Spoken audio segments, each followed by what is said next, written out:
인연이라고 말하기엔 좀 별로 그렇게 반가운 자리는 아닐 수도 있지만 그래도 인사를 한번 하고 시작할게요. 네. 자, 인사할까요, 서로? 네. 안녕하세요. 안녕하세요. 네, 안녕하세요. 안녕하십니까. 네, 저희 세 명은 뭐 아시다시피 지금 각자 주얼리샵을 하고 있고 그게 사실 본업이에요. 그리고 저희가 카페를 만든 게 있잖아요. 결혼을 발견하는데 카페를 만들었고 카페의 모토는 딱 하나예요. 컨설팅 없이 결혼식을 하자.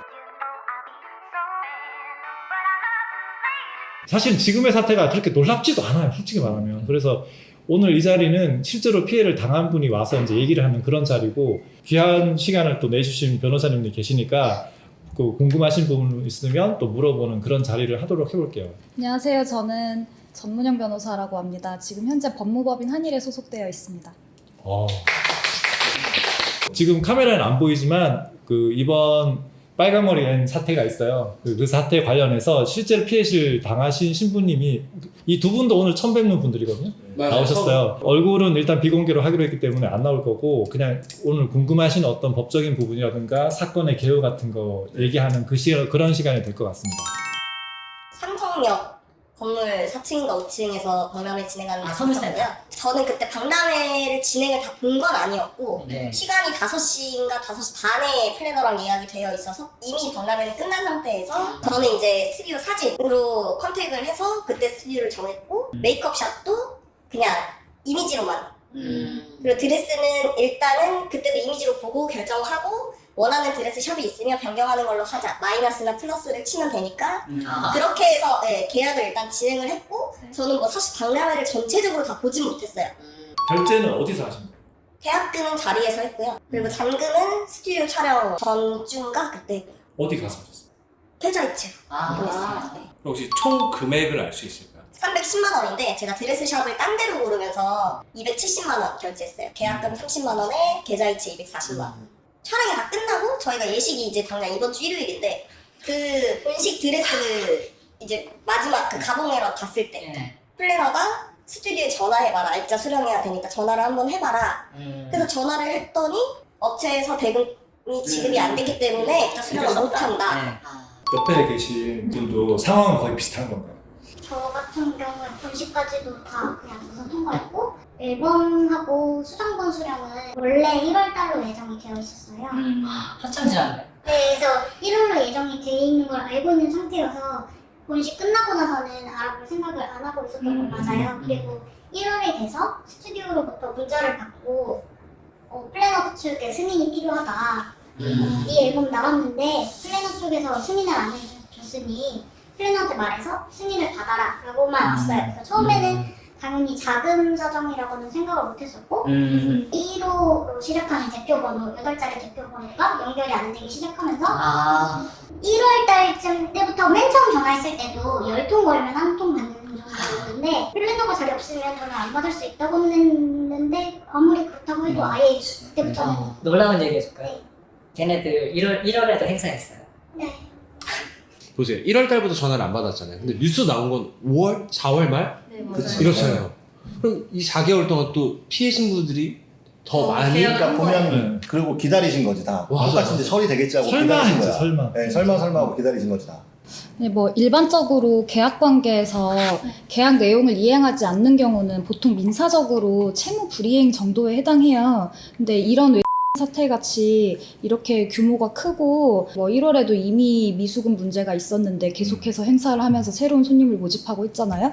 그러면 이미 그 단계에서 누가 봐도 명백하게 스즈메 서비스를 제공할 수 있는 능력도 없었고 뭐 혹은 스즈메 서비스를 제공할 의사조차 없었다고 볼 수가 있잖아요. 이제 그런 경우는 이제 형사적으로 사기죄에 해당할 여지가 아주 높기 때문에 이제 사기죄로 고소를 하고 거기에 대해서 형사배상 명령 신청 제도를 이용해서 뭐 좀 그 피해 보상을 받는 그런 식으로 진행을 하시는 게 가장.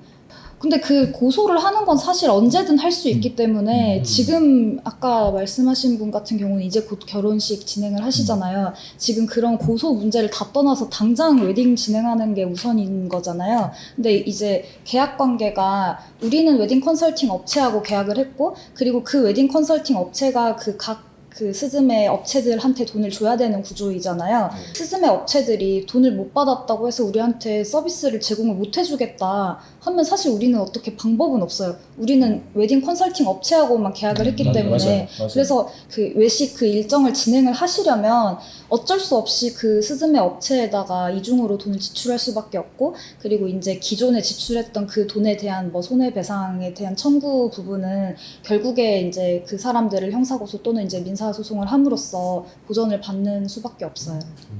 과연 배상을 받을 수 있을까 하는 생각이 되게 회의적으로 들거든요. 쉽지는 않죠. 왜냐면 보통 형사고소만 들어가는 경우가 많은데 이제 그런 경우에 보통 자기들이 선처를 받기 위해서, 그러니까 피의자나 피고인 신분이 된 사람들이 이런 재산범죄 같은 경우는 그 피해자에 대한 피해 회복이 이루어져야 가장 크게 선처를 받을 수가 있거든요. 그래서 그 과정에서 합의를 하는 경우가 많은데, 근데 이런 경우는 뭐 단위가 너무 크기 때문에 규모도 규모인데 뭐 전과도 있는 네. 사람이라면서요. 네. 이제 개인의 이제 특성이긴 한데 뭐 기존에 전과가 있음에도 불구하고 또 이런 일을 했다는 거는 그 기존에도 그냥 처벌받고 별일 없었으니까 다시 이제 개업을 해서 이런 일을 하고 있는 거라고 보이기 때문에 한 명 한 명에 대한 배상은 좀 안 이루어지지 않을까 이런 생각은 들더라고요. 이제 뭐 그나마 이제 형사배상 명령 신청 제도를 이용해서 난 피해자니까 돈 좀, 이 사람 나쁜 사람이고 나 이 사람으로 인해서 피해를 봤으니까 좀 배상을 해달라 하는 그런 제도가 있어요. 그거는 공판, 그러니까 재판 절차로 넘어갔을 때 이제 활용을 할 수 있는 제도인데 이제 그 정도를 생각해 볼 수 있을 것 같아요. 그럼 일단 사기죄를 고소를 해야겠네요. 네, 고소를 그렇죠. 하는 게 네. 그러니까 이거 아까 고소를 말한 하죠. 형사배상 명령 신청 제도를 활용할지는 재판 넘어간 뒤에 단계. 네. 50명이 개인별로 사기죄로 고소하는 거랑 네. 50명 단체로 사기죄로 고소하는 거랑 그러니까 뭐가 좀 차이가 있을까요? 특별히 큰 차이가 있을 것 같지는 않고 여럿이서 고소를 했을 때 뭐 피해 금액이 좀 커지면은 뭐 이제 적용 법조가 달라질 수 있어서 가중처벌되는 그런 법조로 달라질 수 있다는 점 뭐 그 정도가 좀 달라질 것 같습니다. 그 업체가 이제 주소지가 강남 쪽이거든요. 네. 그럼 강남 경찰서에 하는 게 가장 빠른지 아니면 각각의 피해자들이 있는 주소지 경찰서에 해도 되는지. 이제 어디에다가 하든 뭐 이런 사건은 결국에 이제 관할지가 아니면은 이관이 되거든요. 아, 편하신 가까운 데 신고하더라도 이제 결국에 이관되는데 시간이 걸리니까 뭐 안내하신 대로 그렇게 진행을 하시면 될 것 같아요. 면담을 하게 되면 확약서라든지 환불 약정서를 써주고 있어요. 네. 그 환불 약정서나 확약서의 날짜가 기재되어 있는데 그 날짜 이전까지는 고소를 진행을 못하는 건지, 그 날짜까지 무조건 기다려야 되냐. 그거는 아니에요. 하셨네요. 그 뭐 확약서라는 게 사실 뭐 어떻게 보면 그냥 개인과 개인의 그냥 어떤 합의 정도를 내용으로 하는 그런 서류라고 볼 수 있잖아요. 근데 어찌됐든 형사고소라는 거는 애초에 그냥 이 사람이 이 확약서를 쓰기 이전에 사기 범행을 저지른 그 부분에 대한 신고가 들어가는 거고 이제 뭐 국가기관에 대해서 이 사람 수사해주세요 하는 거기 때문에 굳이 그 확약서에 우리가 구속되어서 고소를 못한다 할 수도 없는 거고 그 확약서 내용을 어기고 우리가 고소를 한다 해서 사실상 그쪽에서 저희한테 취할 수 있는 조치가 있는 것도 아니에요. 그럼 그 확약서라는 거는 법적 효력이 없는 거나 마찬가지예요? 없는 거라고 보긴 어렵고, 그러니까 그 확약서의 내용에 우리가 엄청나게 구속될 건 아닌데 이제 반대로 그쪽에서 자기가 언제까지 돈을 주기로 확약을 했으니까 이 자체로 처분문서의 효력이 있기 때문에 이걸 가지고 나중에 추후에 우리가 필요하면은 민사소송을 제기할 수도 있는 거고 이제 우리가 오히려 활용을 할 수가 있겠죠. 근데 또 최근에는 그런 확약서나 환불 약정서가 아니라 대납 차용증? 차용증이요? 네, 그런 걸 또 써준대요. 근데 그것도 나중에 법적 효력 같은 게 있는 서류인 건지. 뭐 차용증이든 뭐든 형식이 중요한 건 아니고 실질적으로 이 사람들이 돈을 우리한테 환불을 못 해준 거에 대해서 자기들이 언제까지 돈을 주겠다 하는 거니까 사실 단어 하나하나에 구애받을 거는 아닌 것 같아요. 근데 이게 고소장이 접수가 되면 참고인 조사를 받으러 가야 되잖아요. 네. 근데 외국에 있는 분들은 혹시 그런 게 뭐 참작이 되나요? 이제 뭐 그런 경우는 뭐 편의상 전화로 한다거나 이제 그때 방법이 있어서 조사를 받을 때에도 고소한 모두가 가서 조사를 받아야 되는 건 아니에요. 이제 여러 가지 편의를 따져가면서 뭐 대표로 한 사람이 와라라고 한다거나 아니면은 뭐 아까 말씀하신 것처럼 멀리 계신 분은 뭐 위임장 제출해서 뭐 다른 분이 한다거나 아니면 전화로 조사를 한다거나 여러 가지 방법은 있어요. 부부가 어쨌든 혼인신고를 하게 되면 부부지만 아직 혼인신고를 안 하는 커플들도 있고 계약건이 하나기 때문에 신랑 신부가 각각 고소는 안 되잖아요. 동일 금액이라서. 그 계약으로 인해서 피해를 본 건 맞으시니까 뭐 그 각각 하셔도 상관없으시고, 그리고 이제 혼인 신고 여부가 여기에서는 문제되는 건 아니고 어쨌든 뭐 같은 계약 관계도 아니죠. 같은 사실 관계에서 이제 당한 피해자들인 거니까 이제 뭐 이런 사건에서는 혼인 신고 여부는 중요하진 않아요. 일단 실질적으로 피해가 입은 상황은 아닌 거잖아요. 본식이 진행이 된 분들도 있고 아닌 분들도 있으니까요. 그래서 이중 결제를 해야 되는 어쨌든 상황이 있고, 근데 그 상황은 아직 발생되지는 않았고요. 현재 진행형인데 고소가 일단은 가능한 건가요? 뭐 지금 상황에서 그 업체들이 미리 안 하겠다는 의사 표시를 이미 한 거 아닌가요? 굳이 뭐 실제로 피해가 발생하기를 기다릴 필요는 없으시고, 이미 지금 뭐 이쪽에서 스즈메 서비스 제공할 능력이 없는 상태에서 계약을 체결했다는 게 너무 명백한 상황이잖아요. 이런 경우는 진짜로 실제로 피해를 볼 때까지 기다릴 건 아닌 거고, 이미 피해가 발생했다고 볼 여지가 있어요. 업체에서는 우리 대금 지금 뭐 본식 뭐 몇 주 전에 받아. 근데 저희 피해자들은 불안하니까 그냥 취소해줘. 그러면 업체에서는 위약금 내놔. 피해자들은 울며 겨자먹기로 이중 결제를 해야 되는지, 이걸 위약금을 내고 업체를 옮겨야 되는지. 애매한데 사실은 위약금을 내라는 게, 그러니까 지금 스즈메 업체가 그 소비자들에 대해서 직접 하는 거죠. 그 스즈메 업체가 계약 맺은 그 주체가 그 웨딩 업체 아닌가요? 웨딩 컨설팅 업체? 그러면은 계약 당사자가 아닌데 위약금을 내라고 하는 게 뭐 그렇게 해서. 구조적으로는 좀 안 맞긴 하는데. 어쨌든 업체에서도 저희 신랑 신부를 가지고 앨범 가지고 지금 협박을 하거나 너네 돈 안 내주면 출고 안 해줄 거야. 근데 결국엔 저희랑 업체랑 다이렉트로 계약을 한 게 아니라서 업체를 어떻게 할 수 없다고 들었어요. 네. 그럼 같은 맥락으로 업체도 저희랑 다이렉트로 계약을 한 게 아니기 때문에 위약금을 저희한테 요청할 수 없다는 거예요. 네네네. 사실 우리가 선제적으로 그쪽에서 돈을 달라고 하는데 우리가 선제적으로 취할 수 있는 방법은 없고, 어차피 돈을 안 주면 되는 부분인 거잖아요. 그래서 그쪽에서 오히려 위약금 청구에 대한 뭐 소송을 한다거나 뭐 다른 조치를 취하려고 생각을 하겠죠. 여기가 진짜 지금 악질이거든요. 네, 얘기 많이 들었어요. 네, 진짜 악질인데 이 피해자들이 자기네 그 스튜디오로 고소를 하게 되면 원본 파일도 삭제해버리겠다. 그 혹시 녹취됐나요? 그러니까 에서는 업체에서 대금을 못 받고 신랑 신부는 내가 그럼 결제할 테니 나한테 줘라 라는 입장인데 측에서는 아니 못 줘. 무조건 업체 대금 지급해야 너네한테 줄 거야. 우리가 돈 줘도 안 주겠다. 네. 그 좀 이상하네. 근데 다른 이상해요. 스튜디오는 이중 결제를 요청을 해요. 너네 갖고 가고 싶으면 너네가 그럼 결제 먼저 하고 갖고 가. 이런 입장인데 절만 너네가 결제도 우린 못 줘. 에서 그 스즈메 있으면 스튜디오에 해당하는 금액이 예를 들어 일정 부분일 거 아니에요. 3분의 1보다 적거나 많거나.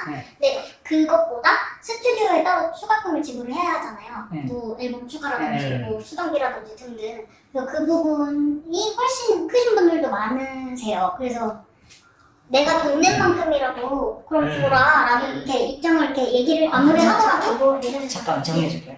컨설팅한테 돈을 못 받은 것도 있긴 한데 고객들이 사진 찍으러 왔을 때 추가로 받은 금액이 또 있어요. 그러니까. 그 금액도 이상한- 사실 이상한데, 적지 않거든요. 네. 근데 지금 고객들은 무슨 주장을 하고 있냐면 우리가 추가금 준 것만큼이라도 뭔가 일부라도 어떻게 보상을 해달라. 아무것도 해줄 수 없다. 그리고 자꾸 얘기하면 원본 다 지워버리겠다.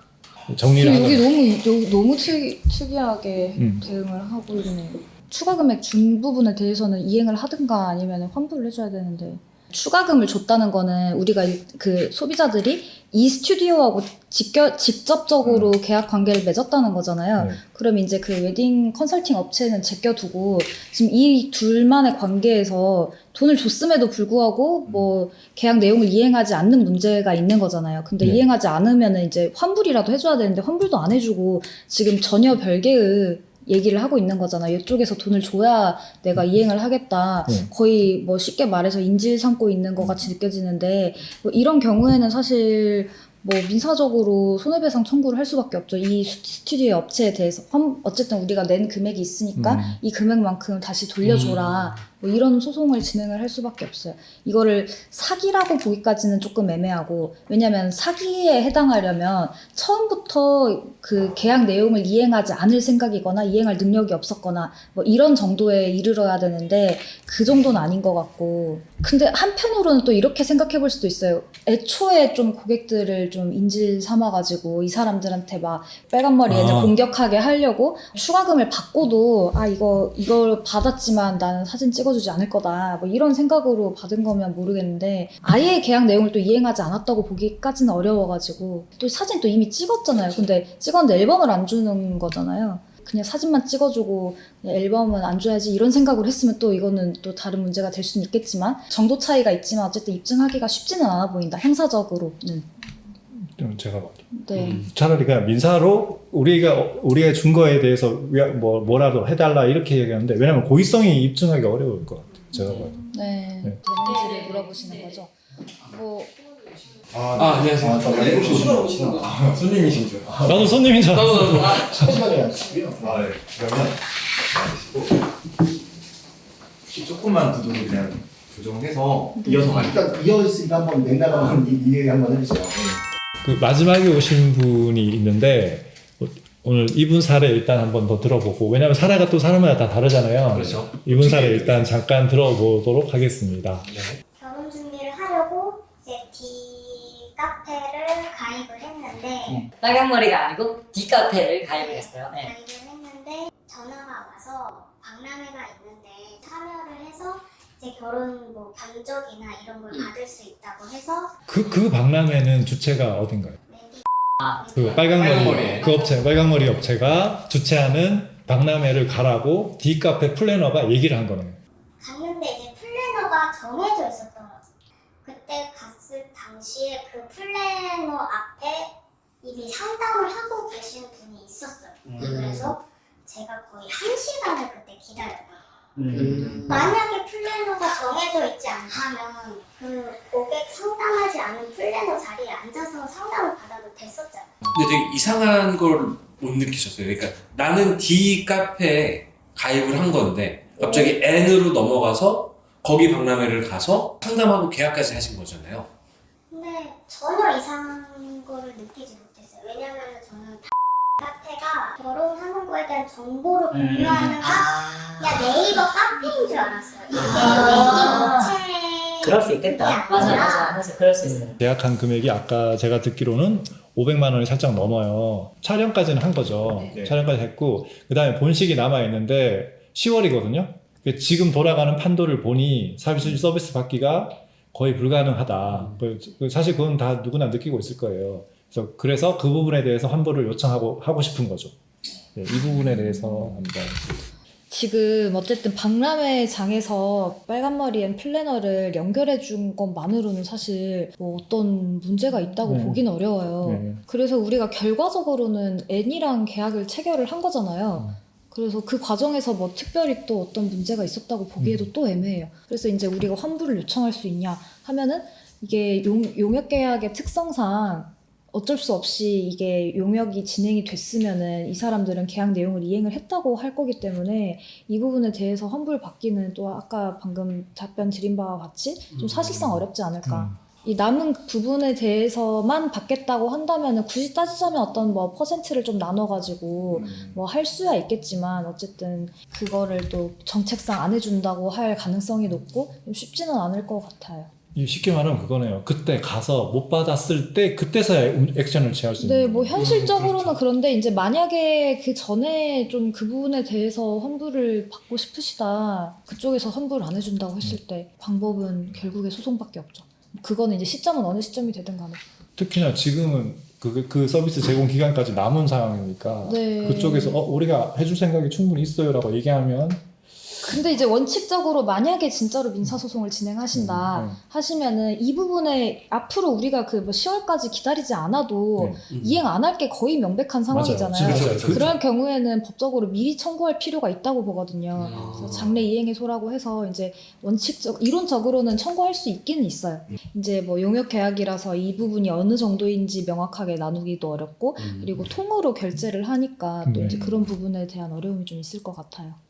그리고 아까 그 개인 계좌 관련돼서 네. 플래너랑 1대1, 그러니까 플래너 계좌로 흘러간 게 아니고 플래너의 가족 계좌로 입금하시는 분들도 계시거든요. 네. 근데 이거는 정말 플래너가 급여를 받지 못해서 그거라도 챙길 명목으로 흘러간 건지 아니면 법인 계좌가 묶여서 플래너가 그렇게 받아서 진행이 된 건지는 사실 알 수는 없잖아요. 근데 어쨌든 개인 계좌가 본인 명의 계좌도 아니고 가족 계좌로 흘러갔다는 건 사실 저희가 봤을 땐 다른 꿍꿍이가 있어서 사명으로 받았다라는 생각밖에 안 들거든요. 플래너가 그 입금을 요청을 할 때 본인 가족이라는 언급을 안 하고 스냅 기사다. 네. 그러면 또 그러면 이 부분에 한해서는 또 사기성이 있다고 보여져서 만약에 이제 이 부분에 대한 고소가 좀 필요하다 한다면 사기죄로 그 네. 플래너 플래너에 개인의- 대해서 플래너 개인의 일탈로 보이는 가능성이 좀 커요. 그리고 만약에 이제 그 금액을 어쨌든 어느 통장이든 간에 받아가지고 용역을 이행을 하면 또 모르겠는데 만약에 이거를 받아다가 대금 결제 안 하고 딴 데다 썼다. 진짜 개인 가족 통장으로 받았으니까 개인적인 용도로 유용을 할 수도 있잖아요. 그러면은 그건 이제 용도 사기라고 해서 그 부분에 대해서도 또 사기죄가 성립을 하는 부분이거든요. 사실 이거는 변호사님한테 질문 사항은 아니고 우리 은행공지한테 이제 말씀드린 내용인데 저희가 어쨌든 피해가 지금 발생이 됐고 2차로 이중 결제를 하고 있는 상황인데 네. 지금 어쨌든 업체가 있으신 거잖아요. 네. 혹시 저희 피해자분들에게 조금 더 좋은 가격으로 제공이나 뭐 이런 게 가능할 수도 있는 건지 어쨌든 저희도 뭐 계속 추가로 금액도 막 계속 뻥튀기해서 결제가 되고 있고 제가 그건 있었어요. 왜냐면 그 지금 피해본데 업체를 컨택해 보려고 했어요. 근데 제가 사건을 보고 그렇게 우리가 말통할 사람 같지는 않거든요. 저희가 같은 웨딩 업계에 있지만 죄질이 너무 나빠서 네. 그래서 네. 그냥 지금 현재 저희가 제휴된 업체를 최대한 빨리 그다음에 좋은 가격으로 저희가 한번 협상을 한번 해볼게요. 그거는 해볼 네. 만할 것 같아요. 그러니까 어차피 저는 이번 주가 예식이고 해서 저는 크게 사실 의미가 없는데 앞으로 이제 남아있는 분들이 진행을 해야 되는데 네네. 이 진행을 할 때 어쨌든 웨딩업계가 너무 거품도 많이 껴있고 네, 워터가로 맞아요. 가면 배로 부르고 네. 플래너 끼고 가야 금액을 안내해주고 이런 상황이라서 맞아요. 지금 엄청 답답해하고 좀 그렇거든요. 사실은 근데 저희는 원래부터도 되게 좋은 가격이에요. 저희는 근데 알 길이 없어요. 그렇죠, 그렇죠. 그걸 맞아요. 나중에 아시게 되겠지만 그러니까 그래서 영상에 일부러 저희가 그 정찰제로 하시냐 하고 금액을 얘기하라고 영상에 남겼던 이유가 저희 뭐 보셨으면 아시겠지만 일부러 남겨놓은 저희는 거거든요. 금액을 비교하시라고. 남겨요. 네. 네. 영상에서 보면 드레스 그냥 오시면 잘해줄게 이런 영상이 없어요. 얼마.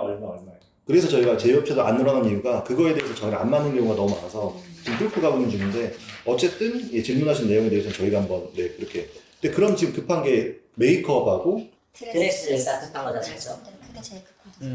근데 사람에 따라서 예를 들어 뭐 50이라고 치면은 네. 원래 2회를 합쳐서 50인데 음. 근데 그분들한테는 이제 너네는 입금이 안 돼서 너네한테 받아야겠어라고 하면서 100을 부르는 거죠. 근데 이제 그분들은 이제 와서 한 며칠 안 남았는데 다른 메이크업 업체를 찾을 수가 없으니까 그냥 관련한 대로 이제 줘야 되는 입장인데 지금 그 한국 그 화열 네. 거기가 아주 메이크업샵에서는 그쪽이 지금 악질이고. 네 악질이고 보통 스팀에 계약할 때 거기에 스튜디오 대략 얼마, 그다음에 뭐 메이크업 대략 얼마 이렇게 적어주지 않나요? 그렇게 적어주시지 않고요. 스튜디오랑 드레스 메이크업을 한 번에 보여줘요. 그러니까 뭐 하늘달 어디는 뭐 해서 이렇게 본인이 혼자 계산기 두드려서 드레스 같은 경우에는 3개, 4개 정도의 업체를 그냥 이렇게 적도록 하고요. 토탈로만 네, 이게 토탈로 써있고 너 스튜디오도 뭐 여기가 좋아 여기가 좋아 이 둘 중에 할 거면 뭐 여기로 하면 플러스 얼마 여기로 진행하면 마이너스 얼마 뭐 부원장 추가 시 얼마 이렇게 토탈적인 금액만 되어 있으니까 저희가 한 업체당 얼마씩 배정이 되어 있고 얼마나 금액이 나가야 되는지를 저희가 알 수가 없는 거죠. 피해자들이 스트레스를 받는 건 뭐냐면 정확하게 금액을 알아야 이중 결제를 할 때도 그 이상의 금액을 안 낼 텐데 이 금액 자체를 모르니까 업체가 부르는 게 가격인 거예요 그냥. 지금 당장 네. 결제하고 문제가 네, 이중 결제할 때가 문제가 되는 거예요. 정확하게 금액을 알면 이 이사가는 결제 못 할 것 같아요. 라고 저희가 할 말이 있는데 저희는 금액을 모르니 그냥 부르는 대로 결제를 할 수밖에 없고 저희는 그렇게 하려고 해요. 약간 공론화시켜서 많은 사람들이 알게 해서 이 사건에 관심을 갖게 하는 게 이 사건을 진행을 도와주는 게 아닌가 하는 생각을 저희는 하고 있고, 무슨 결론을 뚜렷하게 내기는 어려울 거예요. 하지만 오늘 얘기가 조금이라도 도움이 됐으면 좋겠고, 마지막 편집본을 보시는 분들은 오늘 했던 얘기 중에 되게 디테일한 부분은 빠진 걸 아마 보게 되실 건데, 뭐 궁금하셔도 그런 부분은 좀 양해를 해주시기 바랍니다. 그리고 저희가 목표하는 거는 일단은 좀 영상을 이런 영상이라도 공개하는 이유는 딱 하나예요. 공론화해서 이분들이 힘을 받을 수 있게 도와드리고 싶은 거니까 이 영상을 보신다면 그 응원 댓글 많이 남겨주셨으면 감사하겠습니다. 그러면 간단하게 인사하는 걸로 마무리하겠습니다. 인사하겠습니다. 예, 감사합니다.